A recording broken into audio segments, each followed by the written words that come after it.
नमस्कार। आप सबका स्वागत है हमारे इस चैनल में, जहां हम आपको सावन की सारे अध्याय सुनाएंगे। आप सभी को सावन की हार्दिक शुभकामनाएं। आइए सावन मास के चौथा अध्याय में के बारे में सुनते हैं। प्रातःकाल अग्नि स्थापन करके विधि पूर्वक होम कराना चाहिए। सर्वम इस मंत्र से तिल मिश्रित भात की आहुति डालनी चाहिए।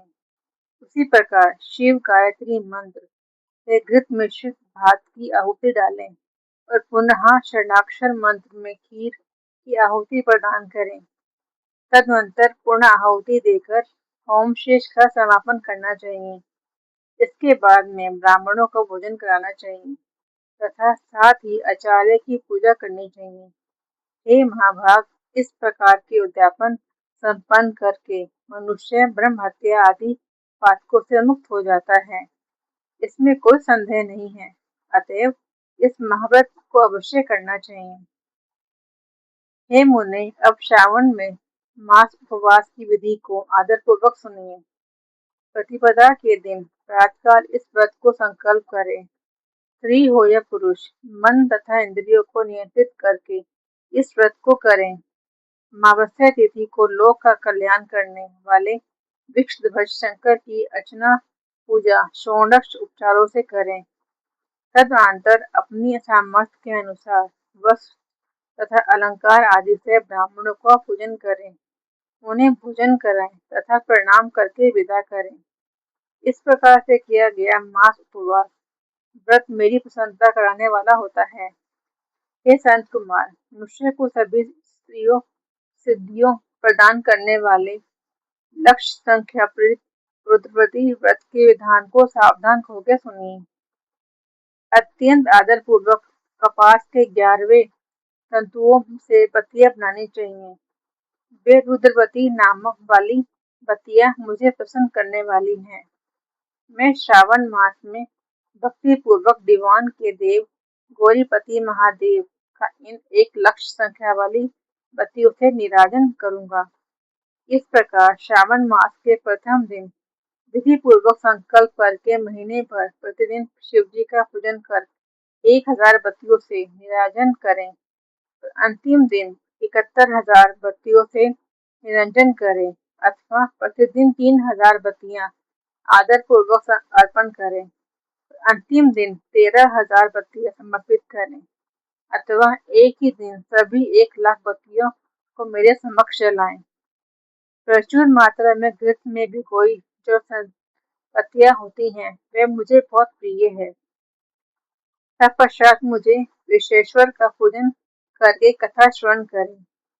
संत कुमार बोले, हे देव देव, हे जगन्नाथ, हे जगदान कारक, कृपा करके आप मुझे इन व्रत का प्रभम बताएं। हे प्रभु, इस व्रत को सर्वप्रथम किसने किया तथा इसके उद्यापन में क्या विधि होती है।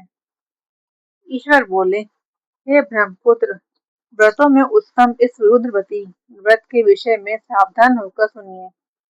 यह व्रत महापुण्यप्रद, सभी उपद्रवों का नाश करने वाला, प्रीति तथा सौभाग्य देने वाला, पुत्र पौत्र समृद्धि प्रदान करने वाला, व्रत करने वाले के प्रति शंकर जी की प्रीति उत्पन्न करने वाला तथा परम पद शिवलोक को दान देने वाला, तीनों लोकों में इस रुद्रवती के समान कोई उत्तम व्रत नहीं है। इस संबंध में लोग यह प्राचीन दृष्टांत देते हैं। क्षिप्रा नदी के में तट पर उज्जैनी नामक सुंदर नगरी थी। उस नगरी में सुगंधा नाम एक परम सुंदरी वीरांगना थी। उसने अपने साथ सत्संग के लिए अत्यंत दुख से शुल्क निश्चित किया। 100 स्वर्ण मुद्रा देकर संसर्ग करने की शर्त रखी थी। उस सुगंधा ने युवकों तथा ब्राह्मणों को भ्रष्ट कर दिया। उसने राजाओं तथा राजकुमारों को नग्न करके उनके आभूषण आदि लेकर उनका बहुत तिरस्कार किया। इस प्रकार उस सुगंधा ने बहुत लोगों को लूटा था। उनके शरीर से सुगंध से कोस भर का स्थान सुगंधित रहता था। वह पृथ्वी तल पर रूप, लावण्य और कांति की मानव निवास स्थली थी। वह 6 रागों और 36 रोगिणियों के गायन में तथा उनके अन्य बहुत से वेदों को भी गान क्रिया में अत्यंत कुशल थी। वह नृत्य में रंभा आदि देव गणनाओं को भी तिरस्कार कर देती थी और अपने एक एक पग पर अपनी गति में हाथियों तथा हंसों का उपहास करती। इस दिन वह सुगंधा कटाक्षों तथा बोझ चालान के द्वारा काम बाणों को छोड़ती हुई क्रीड़ा करने के विचार से शुक्रा नदी के तट पर गई।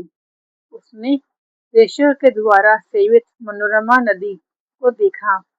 वहाँ कई विप्र ध्यान में लगे हुए थे तथा कई जप में लीन थे, कई शिवार्चन में रत थे तथा कई विष्णु के पूजन में। हे महामुने, उसने उन ऋषियों के बीच विराजमान मुनि वशिष्ठ को देखा। उनके दर्शन के प्रभाव से उसकी बुद्धि धर्म में प्रवृत्त हो गई। जीवन तथा विशेष रूप से विश्व में उसकी व्यक्ति हो गई। वह अपना सिर झुकाकर बार बार मुनि को प्रणाम करके अपने पापों की निवृत्ति के लिए मुनिश्रेष्ठ वशिष्ठ से कहने लगी। सुगंधा बोली, हे अनारनाथ, हे विप्रेंद्र, हे सर्वविद्या विदारक, हे योगीश, मैंने बहुत से पाप किए हैं। अतः हे प्रभु, उन समस्त पापों के नाश के लिए मुझे उपाय बताइए। ईश्वर बोले, हे संत कुमार, उस सुगंधा के इस प्रकार कहने पर वे दीन वत्स मुनि श्रेष्ठ अपना ज्ञान दृष्टि से उनके कर्मों को जानकर आदर पूर्वक कहने लगे। वशिष्ठ बोले, तुम सावधान होकर सुनो। जिस पुण्य से तुम्हारे पाप का पूर्ण रूप से नाश हो जाएगा, वह सब मैं तुम सबसे कह रहा हूँ। हे भद्रे, तीनों लोकों में विख्यात वाराणसी में जाओ। वहां जाकर तीनों लोकों में दुर्लभ महान पुण्य देने वाले तथा शिव के लिए अत्यंत प्रीतिकार रुद्रवती नामक व्रत को उस क्षेत्र में करो। हे भद्रे, इस व्रत को करके तुम परम गति प्राप्त करोगी। ईश्वर बोले, तब उसने अपना धन लेकर सेवक तथा सुमित्र सहित काशी में जाकर वशिष्ठ के द्वारा बताए गए विधान के अनुसार व्रत किया। इस प्रकार उस व्रत के प्रभाव से वह सशरीर उस शिवलिंग में विलीन हो गई। हे संत कुमार, इस प्रकार जो स्त्री इस परम दुर्लभ व्रत का करती है, वह जिस जिस अभीष्ट पदार्थ की इच्छा करती है, उसे निसंदेह प्राप्त करती है। हे सुव्रता, आप मणिके व्रतियों को महात्म्य सुनिए। हे विपेंद्र, उन मणिभक्तियों के व्रत से स्त्री से मेरे अर्थ आसन की अधिकारिणी हो जाती है और महाप्रलय पर्यंत वह मेरे लिए प्रिय रहती है। अतः मैं इस व्रत की संपूर्णता के लिए उद्यापन का विधान बताऊंगा। चांदी की बनी हुई नंदीश्वर की मूर्ति पर आसीन सुवर्णमय भगवान शिव की पार्वती सहित प्रतिमा को कलश पर स्थापित करना चाहिए और विधि के साथ पूजन करके रात्रि में जागरण करना चाहिए। इसके बाद प्रातःकाल नदी में निर्मल जल से विधि पूर्वक स्नान करके 11 ब्राह्मणों सहित आचार्य को वर्ण करना चाहिए। तत्पश्चात रुद्र से अथवा गायत्री से अथवा मूल मंत्र से घृत, खीर तथा बिलपत्रों का होम करना चाहिए। इसके बाद पूर्ण आहुति होम करके आचार्य आदि की विधिवत पूजा करनी चाहिए तथा सप्तऋक 11 उत्तम विप्रों को भोजन कराना चाहिए। हे स्वर्ण कुमार, जो स्त्री इस प्रकार से व्रत करती है, वह समस्त पापों से मुक्त हो जाती है।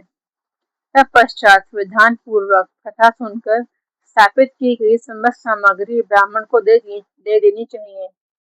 इससे निश्चित रूप से 1000 अश्वमेघ यज्ञों का फल प्राप्त होता है।